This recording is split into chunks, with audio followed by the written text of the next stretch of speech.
안녕하십니까. 미디어와 유튜브 리터러시 6주차 2교시 수업 시작하겠습니다.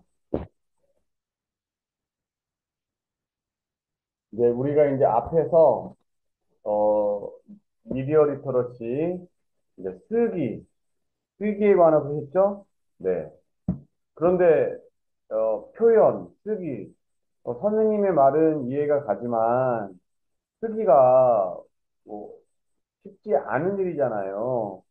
쓰기에 대해서 공부한 일이 별로 없습니다. 어떻게 쓰기를 할 수 있을까요? 이렇게 음, 또 질문하는 학생도 있겠죠. 그래서 이제 쓰기 또 컨텐츠를 우리가 만드는 거, 제대로 된 컨텐츠를 만드는 거, 미디어 기기에 접근할 수 있고 미디어 기기를 활용할 수 있지만 내가 미디어 기기에 접근했고 미디어 기기를 활용해서 어떤 채널을 만들었지만 조회수가 높지가 않아. 어, 그럴 때는 컨텐츠가 빈약하기 때문에 그렇다라는 거죠. 컨텐츠를 우리가 풍부하게 하기 위해서는 읽고 쓰기 활동을 많이 해봐야 된다. 그래서 그런 좋은 컨텐츠를 만들어낼 줄 알아야 된다라는 거죠. 네. 세상에는 생각보다 지적으로 뛰어난 분들이 많단 말이에요. 그 지적으로 뛰어난 분들이 새로운 걸 봤을 때 처음에는 뭐 접근하고 클릭하고 하겠지만 자꾸 그 보는데, 아, 컨텐츠가, 내가 가진 어떤 지적인 수준보다 별로 높지 않다. 이렇게 되면은, 이제, 안 보게 되는 거죠. 그리고 뭔가, 지적인 수준이 높다 하더라도 재미가 없으면 안 보기도 하지만, 나보다 수준이 낮으면 또 안 보는 거예요. 다, 뭐, 무시하는 게 아니라, 난 다 알고 있기 때문에, 모르는 걸 우리가 이제 배우려고 보는 거니까요. 네. 그래서 이제 그러기 위해서는 하여튼 글쓰기나 뭐 독서 활동 이런 거 열심히 해야 되는데, 글쓰기 같은 경우 어떻게 합니까? 그래서 제가 이제 글쓰기에 관한 얘기를 좀 하려고 하는 거고요. 네. 그래서 미디어 리터러시 어떤 쓰기에 관해서 얘기를 좀 하려고 하는 겁니다. 요게 이제 뭐 얘기를 하려면 끝이 없는 거죠. 끝이 없는 건데, 제가 이제 한 차시에 말씀을 드리려고 하는 거고, 그래서 떤 쓰기에 어떤 관한 기술 중에서 가장 핵심적인 기술, 한 가지만 말씀드리려고 합니다. 네, 실제 수업을 제가 해보면은 학생들이 다 이렇게 좋은 내용이라고 이해를 하는데, 이게 이제 적용까지 하는 데는 조금, 뭐, 한계가 있다고 해야 되나? 여러분들이, 어, 이해는 되는데 실제 써보지를 많이 않으시는 것 같아요. 그래서, 보시고, 들어보시고, 괜찮다 싶으면, 여러분이 혹시 글쓰기, 뭐 이런 연습이 있다, 실제 글쓸 기회가 있다 그러면 이걸 꼭 활용해 보시기 바랍니다. 네. 글쓰기의 기본, 단문으로 쓰라는 거죠. 단문으로 써라. 문장을 길게 쓰지 말라는 거죠. 문장을 짧게 써라. 뭐 이론적 정의는 뭐 일사일문주의. 그렇죠? 하나의 사건을 하나의 문장에 담아라. 일개념 일문주의. 하나의 개념을 하나의 문장에 담아라. 한 문장에는 하나의 사건만 담아라. 하나의 개념만 담아라. 이거죠. 자, 글쓰기. 단문으로 써라. 짧게 쓰는 습관을 들여라. 길게 쓰지 않도록 주의해라. 짧게 쓰라는 거죠. 짧게 써라. 문장의 호응 관계에 주의해라. 이런 것 여유가 생기면 하시는 거고, 일단은 자, 단문으로 써라. 이걸 많이 강조하는 겁니다. 봄이 오니 꽃이 피고 새들이 쥐저긴다. 봄이 오니 꽃이 피고 새들이 쥐저긴다. 이거를 봄이 왔다. 꽃이 핀다. 새들도 쥐저긴다. 이렇게 한번 바꿔보라는 겁니다. 근데 1번 같은 경우는 선생님, 봄이 왔다, 꽃이 핀다, 새들도 쥐저긴다 본다는 봄이 오니 꽃이 피고 새들이 쥐저긴다 좋은 것 같은데요. 맞아요. 그런데 이제 단문쓰기 예를 들다 보니까 이렇게 극단적인 일이 나오는 겁니다. 근데 2번 같은 경우는 밑에 문장이 훨씬 더 좋을 수도 있어요.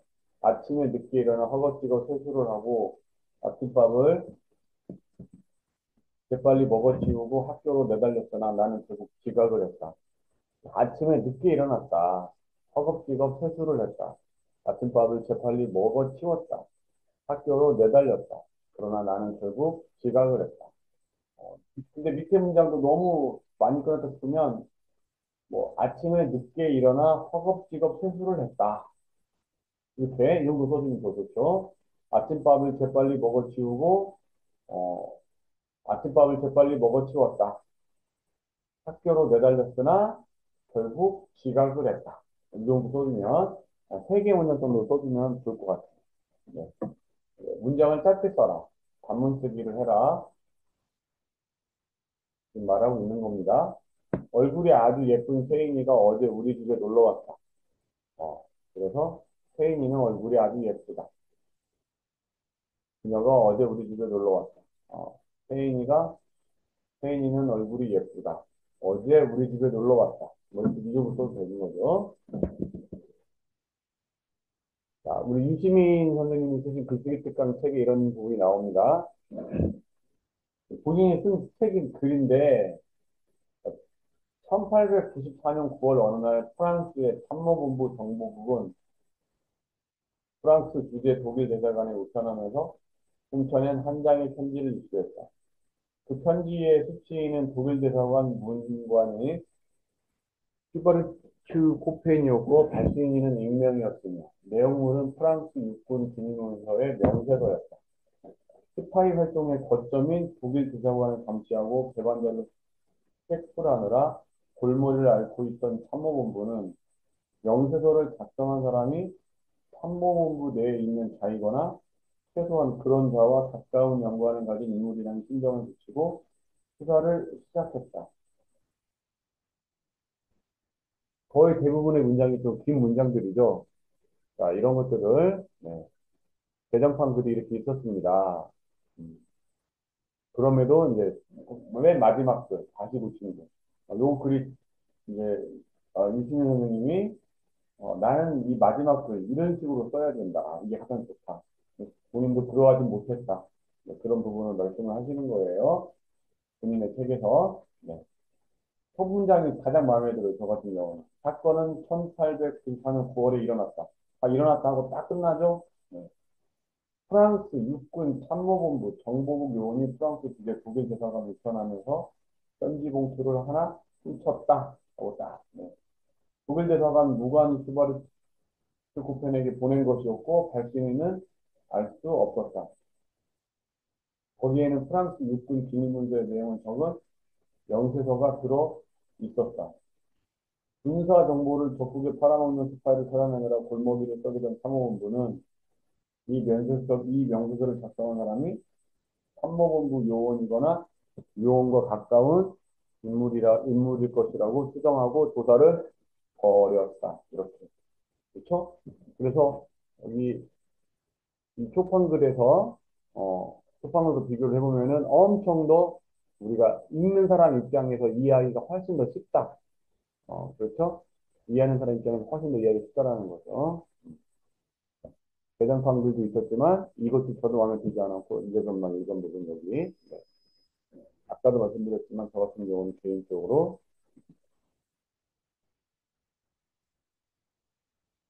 이 첫 문장이 아주 마음에 들어요. 네, 첫 문장. 음,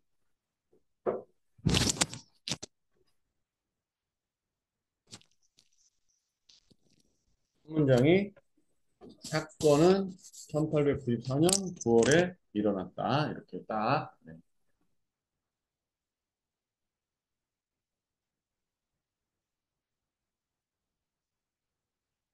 자, 그 다음에 또 다른 은유 작가가 있습니다. 이제 이 은유 작가도 본인의 책에서 이런 단문 쓰기에 대해서 또 말을 하고 있어요.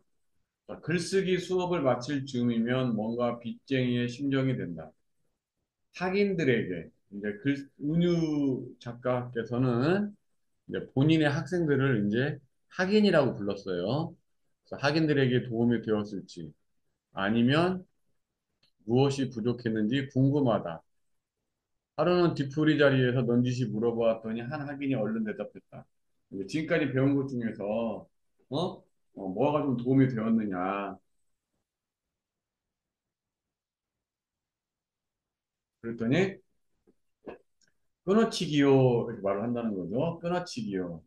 끊어치기가 업무에도 도움이 된다며 하는 말이 같이 일하는 동료가 공문을 작성했는데 문장이 길게 들어도 내용이 제대로 전달되지 안 왔단다. 끊어쳐서 다시 써보라고 충고했더니 한결 낫더라는 것이다. 끊어쳐라. 단문을 써라. 간결한 문장을 써라. 한 문장에 한 가지 사실만 담아라. 일문일사. 거의 같은 의미죠. 다른 표현입니다. 글쓰기 수업 첫날부터 과저 합평 때마다 수시로 강조했더니 각인이 된 모양이다. 내 삶을 남과 나눌 정도가 되었으니 말이다. 이렇게. 그리고 이제 실제 이제 예를 하나 들었죠. 고 김학순 할머니의 증언 이후 일본 대사관 앞에서 이루어지는 수요 집회가 이미 1992년 1월에 시작되어 오늘에 이르고 있다는 건 역시 모르고 있었음을 반성하며 23년이 넘는 시간을 매주 수요일에 거리에 나와 여전히 증언하고 규탄하는 오늘에도 100년 전과 다르지 않은 국내외 정서와 더불어 여전히 해결되지 않고 사과하지 않는 위안부 할머니들의 문제에 안타깝고 몸둘 바를 모르겠다. 그래서 이제 6줄인데 문장은 하나죠? 네, 문장은 하나입니다. 네, 6줄인데 문장은 하나. 요거를 다음과 같이 바꿔보자. 고 김학순 할머니가 위안부 최초로 증언했다. 다 끝났죠? 하나의 문장. 1992년 1월부터 일본 대사관 앞 수요 집회가 열리고 있다. 또 딱 끝났죠? 열리고 있다. 그 사실을 모르고 있었음을 나는 반성한다. 반성한다. 다 끝나고. 23년간 매주 수요 집회가 열려도 100년 전과 국제 정세는 다르지 않다. 다르지 않다. 다 끝나고.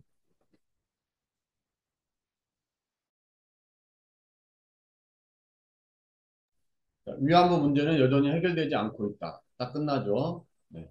그들은 사과하지 않는다. 음. 이 사실이 안타깝고 몸둘 바를 모르겠다. 이렇게. 네. 몇 개입니까? 최초로 증언했다. 수요 집회가 열리고 있다. 나는 반성한다. 그것은 다르지 않다. 해결되지 않고 있다. 자, 그들은 사과하지 않는다. 또 포함하고요. 이 사실이 안타깝고 몸둘 바를 모르겠다. 7개의 문장. 그래서 이렇게 나눴죠. 네. 6줄 한 문장을 5줄 7개의 문장으로 지금 네, 더 나눴습니다. 밑에 글이 훨씬 더 읽는 사람 입장에서 쉽게 이해가 가능하다는 거죠. 네. 자, 이건 이제 제가 실제 가르치면서 학생들한테 지도한 내용입니다. 저는 피아노와 아코디언, 댄스, 회화 등 예술적인 재능이 있습니다. 이것은 유아교육의 중요한 요인이라고 생각합니다. 박사과정을 통해 제가 갖춘 예술 재능을 활용해 더 우수한 논문을 연구하고 싶습니다. 라고, 음, 이제 한 학생이 저한테 그 박사과정 뭐 진학하는데, 이렇게 글에 어떤 글을 좀 봐달라고 했죠. 제가 이제 받은 부분인데, 여기서 예술적인 재능이 있는데, 예술적인 재능이 있는데 하지 말고, 예술적인 재능이 있습니다. 이렇게 해라. 훨씬 더 좋다. 제가 그때 이렇게 했죠. 이게 훨씬 낫습니다. 예술적인 재능이 있는데 하지 말고 예술적인 재능이 있습니다. 이렇게요. 자, 이건 이제 제가 이제 쓴 글이죠. 제가 쓴 글인데 맨 처음에는 일본은 우리와 매우 가까운 나라인데 특히 일본은 우리 사회의 변화에 늘 주목하고 있다. 이렇게 되어 있는 것을 제가 일본은 우리와 매우 가까운 나라이다. 특히 일본은 우리 사회의 변화에 늘 주목하고 있다. 이렇게 좀 바꿔봐라. 바꿔 써보자. 그걸 바꾸자. 그리고 제가 실제 그렇게 쓴 거죠. 네. 자, 여기서도 이 제도에 대하여 프랑스식 바칼로레아를 흉내낸 것에 불과하다는 평가도 있지만 간과할 수 없는 중요한 점은 일본이 교육혁명을 단행했다는 그 자체이다. 자, 이 부분도 일부 교육평론가들은 이 제도에 대하여 프랑스식 바칼로레아를 흉내낸 것에 불과하다고 평가하고 있다. 하지만 여기에서 간과해서는 안 되는 점은 일본이 교육혁명을 단행했다는 그 자체이다. 이렇게 네, 두 하나의 문제로 이루어진 것을 두 개의 문제로 제가 나눠서 썼죠. 훨씬 더 이해하기가 쉽다 이거죠.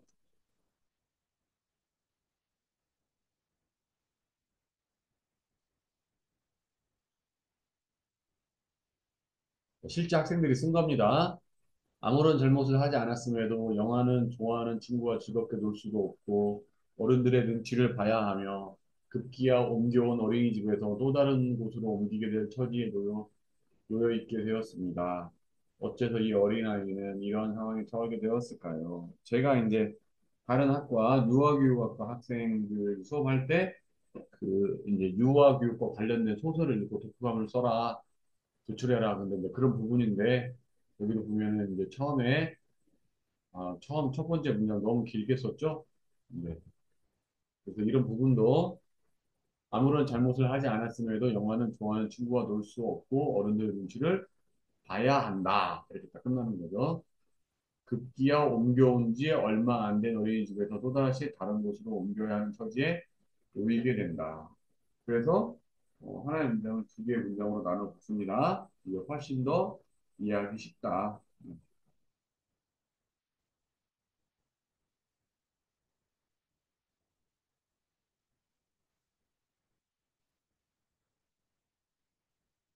이 책을 읽으면서 반복적으로 나온 부분이 있다면 아이가 어린이집 선생님께 올바르지 않은 언어를 이야기하면 그 부분에 대해 교사는 참지 못하고 아이의 뺨을 때리는데 아이는 의자와 함께 넘어지게 되고 그 장면이 CCTV에 담기게 되면 교사는 그 자리에서 바로 교사직을 포기한다는 장면이 반복적으로 나오는 것 같다. 이렇게 썼습니다.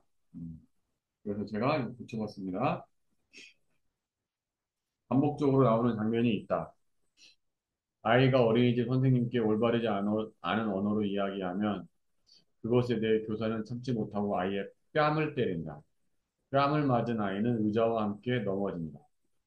이러한 장면이 CCTV에 담기게 되고 교사는 그 자리에서 바로 교사직을 포기합니다. 이렇게 되는 거죠. 이렇게 단문 쓰기를 하면은 훨씬 더 이해하기 쉽다라는 것입니다. 담임교사가 아이를 때린 것은 무조건적으로 잘못하긴 했지만 나중에는 아이에게 진심으로 사과를 하는 것 같았는데 아이의 엄마는 자신이 아이를 학대해 놓고는 돈을 받기 위해서 어린이집을 찾아가서 어린이집에서 교사가 아이를 학대하는 것 같다는 자신이 꼬집고는 체육교사에게 책임을 미루려고 사진을 찍고 어린이집을 찾아가서 CCTV를 돌려보면서 아무 일 일어난 것이 없는데 또 한쪽 손이 보이지 않으니 의심스럽다며 우길 때 진짜 화가 났었는데 아이가 사실을 이야기했을 때 속이 다 시원했다 이렇게 썼죠. 제가 앞부분만 붙여봤습니다. 담임교사가 아이를 때린 것은 무조건적으로 잘못했다. 이렇게. 담임교사는 나중에 아이에게 진심으로 사과하는 것 같았다. 이렇게. 아이의 엄마는 자신이 아이를 학대하고 그것을 이용하여 돈을 받기 위해 어린이집에 어, 찾아간다. 이렇게 다 끝났죠? 어린이집에 찾아가서 교사가 아이를 하는 것 같다느니 자신이 학대하는 것 같다고 말한다. 자신이 꼬집고는 체육교사에게 책임을 미루려고 사진을 찍고, 어린이집에 찾아가서 CCTV를 같이 돌려본다. CCTV에는 아무 일도 일어나지 않은 것이 없는데, 한쪽 손이 보이지 않으니 매우 의심스럽다며, 우긴다. 나는 그런 부분을 볼 때 진짜 화가 났었지만 아이가 사실을 말해줘서 속이 시원했다. 이런 식으로 문장을 짧게 짧게 단문으로 쓰는 것이 훨씬 더 좋다는 것입니다. 여러분도 실제 이제 글을 쓸 때 그렇게 단문으로 쓰면 훨씬 좋은 거예요. 전에 어린이집에서도 지금 다니는 어린이집 담임 선생님조차 영화를 꺼려했지만 연장 선생님은 영화의 머리를 찬빛으로 비껴주고 감겨주며 영화를 챙기고 영화는 그런 원장 선생님의 보살핌에 엄마에게서도 느껴보지 못한 따뜻함을 느끼게 되는데 삶이 힘든 영화의 엄마는 이를 이용하여 어린이집에 아동학대를 운운하며 돈을 여러 차례 요구한다. 이런 내용이죠.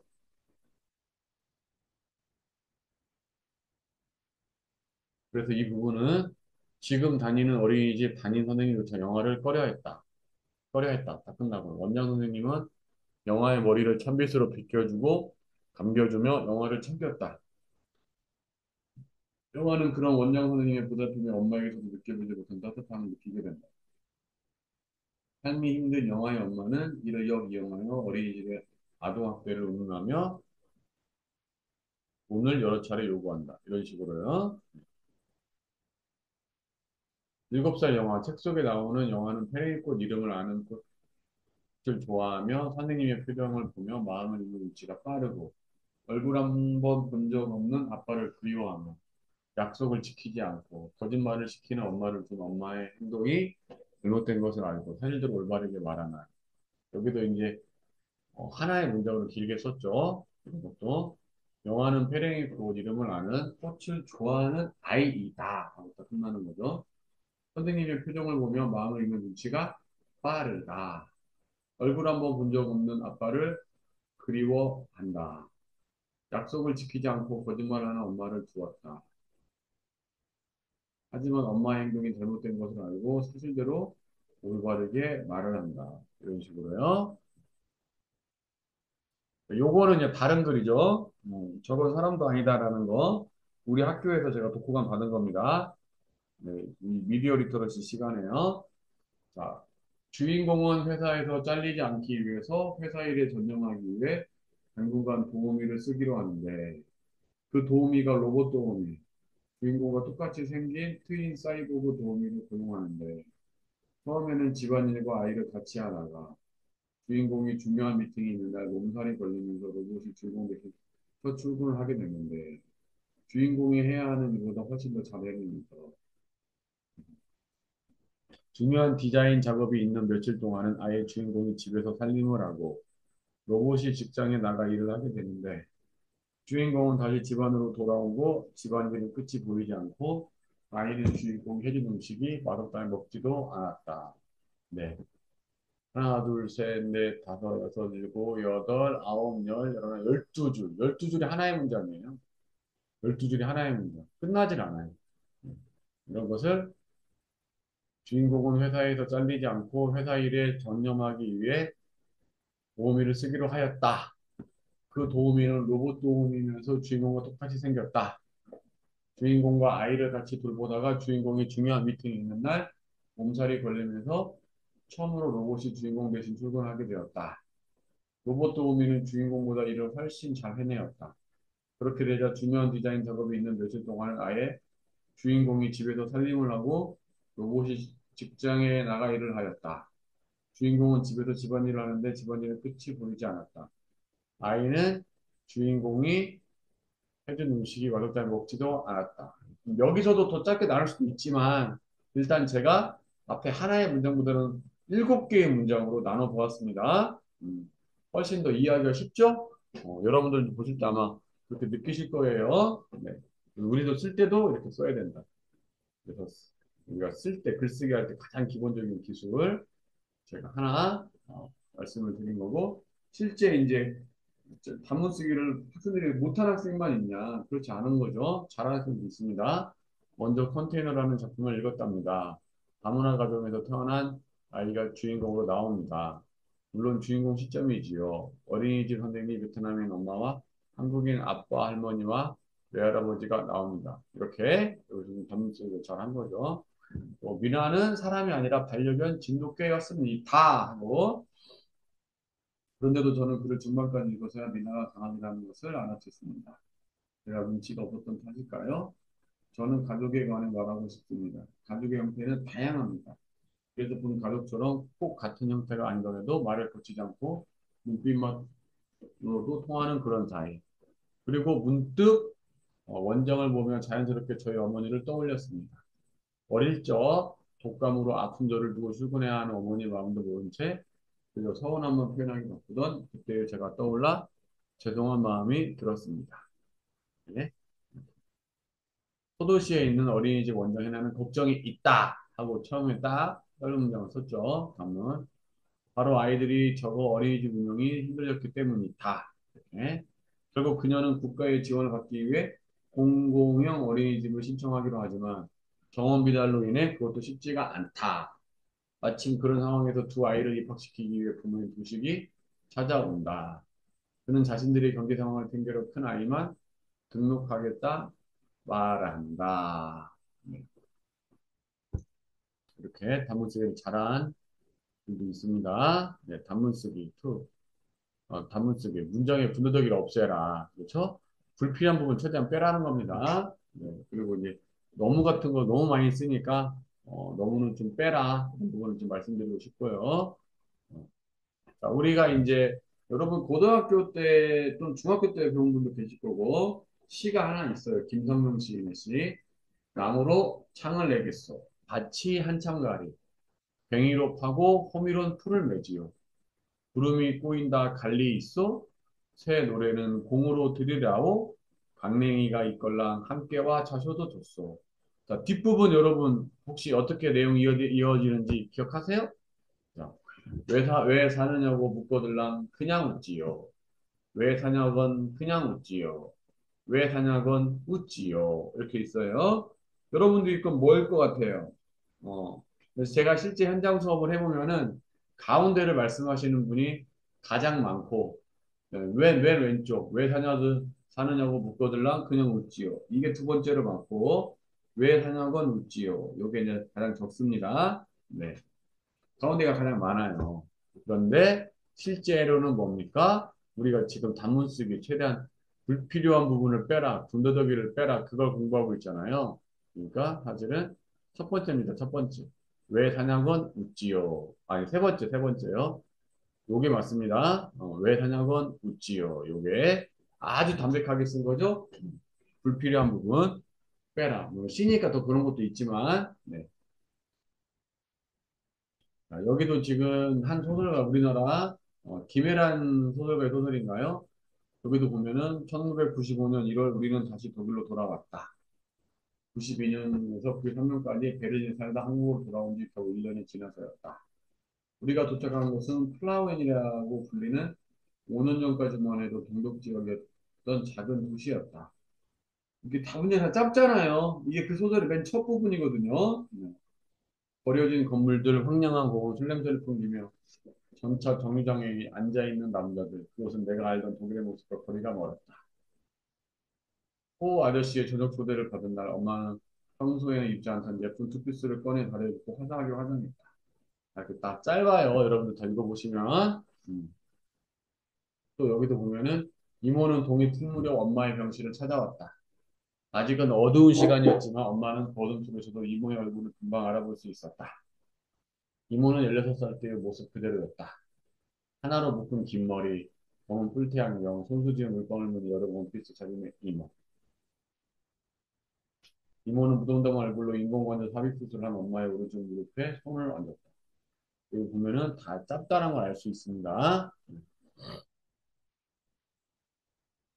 그래서 미디어 리터러시의 쓰기는 표현 영역과 관련이 있는 건데, 미디어 리터러시의 완성은 사실은 표현이에요. 이해가 아니라 표현에서 완성된다. 많은 영역의 완성은 사실은 표현에서 이루어진다는 거죠. 네. 쌍방향, 미디어의 출현. 지금 미디어는, 옛날 미디어는 우리가 소비만 했어요.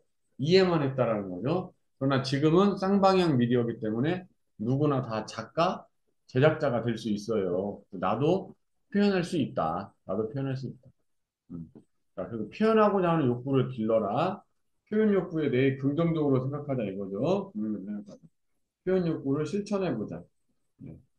표현 욕구를 실천하는 나만의 장을 만들자. 나만의 장을. 그곳에 짧은 글이라도 한번 써보자. 그래서 그냥 막 써보는 거예요. 나만의 장을 만들어서 짧은 글이라도 써보자. 이것은 이제 제가 그 현장에서 그냥 바로 그냥 쓴 겁니다. 바로. 네. 그냥 바로 자기가 생각나는 거 있으면 써보자. 표현 욕구는 어디에서 오는가? 자, 상식의 안정성을 벗어나는 작은 일탈에 대해 주목해보자. 네.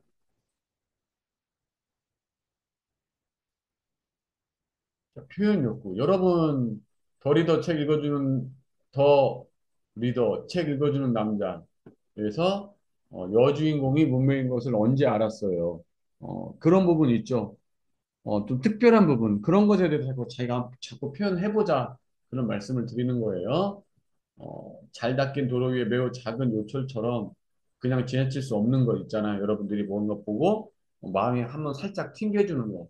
네, 그런 부분에 주목해서 거기서부터 글 쓰기 시작해보자. 그런 얘기입니다. 자, 또 리뷰도 괜찮죠. 리뷰. 책을 읽거나 영화를 본 후에 그 리뷰하는 글을 한번 써보자. 마음에 울림이 있다면 그 울림을 나에게 글로 전달해보자. 블로그를 또 해보는 것도 좋죠. 블로그를 만들어 글을 써보는 연습을 해보자. 표현하고자 하는 나만의 생각이 조그만 샘에 물 보이듯이 보이게 된다. 그렇게 되면 그 고인 생각을 한번 글로 표현해보자. 이것이 결국 리터러시에서 컨텐츠를 풍요롭게 하는 하나의 방법이 될 수 있다. 그런 얘기를 지금 드리는 겁니다. 네, 여기까지 했고요. 자, 우리 이제 두 학생의 숙제 살펴보도록 하겠습니다. 박윤미 학생이 주신 건데, 침착맨이라는 게 있나 봐요. 네, 구독자가 277만 명. 네, 생방송 하이라이트 부분이나 분야별 전문 캐스트를 초청해서 제품 리뷰, 또 요리, 방송 등 다양한 컨텐츠를 구성하고 있다. 일주일에 4개에서 6개의 영상을 업로드하고 있다. 주 컨텐츠인 인터넷 방송뿐 아니라 TV 프로그램에 출연했기 때문에 성공의 근거로 본다는 거죠. CF 출연, 그렇군요. 팝업 스토어 등 스토어 오픈 등 다방면으로 활동을 활발히 하고 있다. 회사를 설립했어요. 회사 설립할 정도면 정말 성공한 거네요. 어, 침착맨 본 채널뿐만 아니라 2개의 서브 채널도, 이야, 서브 채널도 있대요.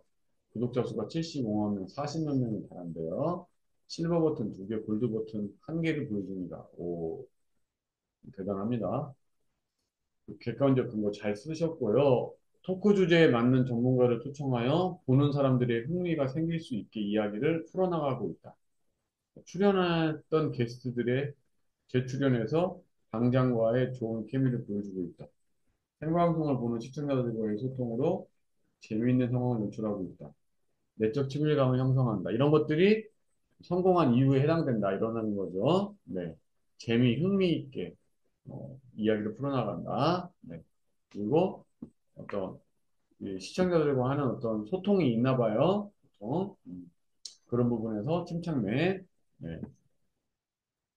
성공한 채널이다. 잘 해주셨고 본인이 만드실 거 채널 컨셉 설정 우당탕탕 제과제빵 뭐 빵과 친해지기 그리고 제과제빵을 배우는 일상과 빵집을 리뷰하려고 하는 거죠. 빵에 관련된 일상을 소개해 보겠다. 자유롭게 업로드하고 동영상 시간은 2분에서 10분 내로 짧은 영상들로 가볍게 볼 수 있는 쇼츠로 구성합니다. 쇼츠에 대해서 알고 계시네요. 우리 나중에 쇼츠도 또 만들어야 되는데 친근한 분위기의 영상을 제작하고 있다. 네.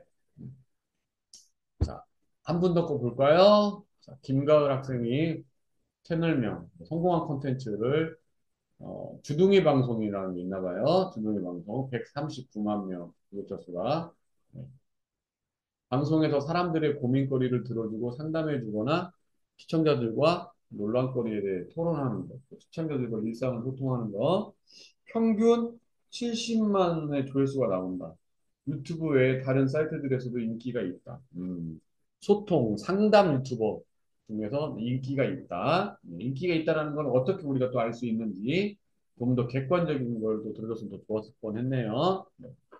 유튜브를 사용하는 주 연령층인 10대, 20대들을 잘 공략하고 있고, 쉬지 않고 끊임없이 컨텐츠를 계획하고 연구하고, 시청자들과의 소통을 게을리하지 않는 것이 성공한 이유 같다. 네.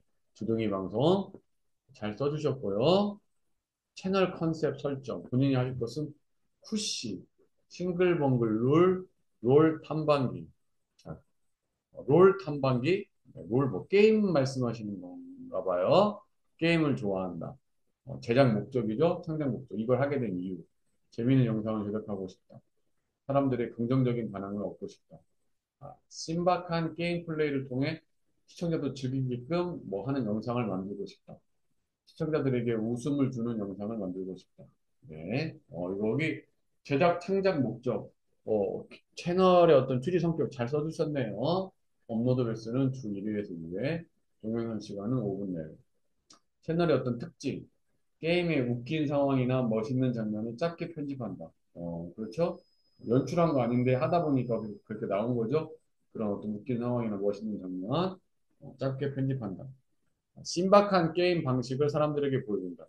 뭐 신박한 게임 방식이라는 게 또 따로 있나 보죠.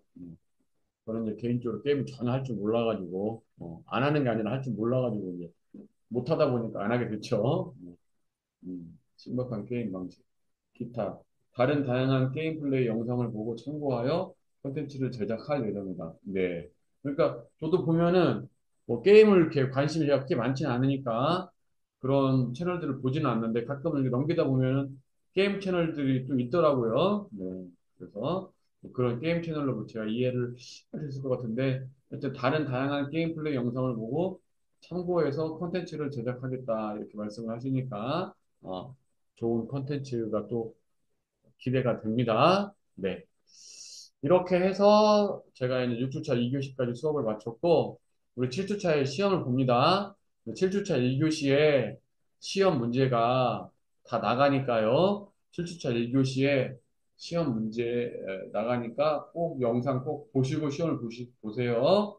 그리고 숙제를 안 내주신 분들은 꼭 숙제를 빨리 내주시기 바랍니다. 네, 숙제를 내주셔야지, 네, 또 자신이 이제 후반기에 어떤 채널을 만들겠다 이렇게 또 접근하시니까요. 숙제 꼭 내주시기 바랍니다. 자, 그럼 이번 시간 여기서 마치도록 하겠습니다.